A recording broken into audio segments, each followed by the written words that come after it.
अरे जरा हम भी तो सुने किसने क्या कांड किया है। इसी लड़के ने हमारा फेक वीडियो बनाया था। झूठ बोलना बंद करो अबीरा, वो वीडियो फेक नहीं है। Oh really? चलिए तो मैं आप लोगों को कुछ दिखाती हूँ।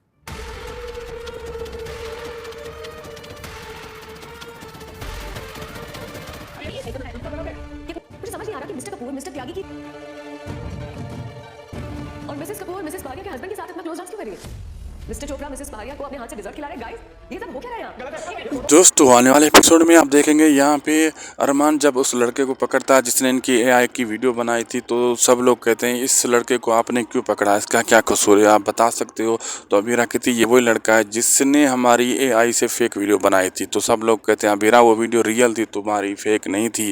तो अबीरा कहती है अच्छा एक मिनट ये देखो ये क्या चीज़ है। अबीरा उस महफिल में जितने भी लोग खड़े होते हैं सबकी अलग अलग वाइफ के साथ दूसरों की वाइफ के साथ तस्वीरें बनाकर वहाँ पे दिखाती है जो उस लड़के ने बनाई हुई होती हैं, क्योंकि लड़का तो एआई से वीडियो बनाता है और ब्लैकमेल करता है। तो कहता है ये देखो ये तुम्हारे लोगों की वाइफ की अलग अलग दूसरे लोगों के साथ इसने वीडियो फोटो तस्वीरें बनाई हैं, ये देखो ये क्या चीज़ है। फिर सब परेशान हो जाते हैं। अब आगे देखना मज़ेदार होगा क्या क्या होने वाला है।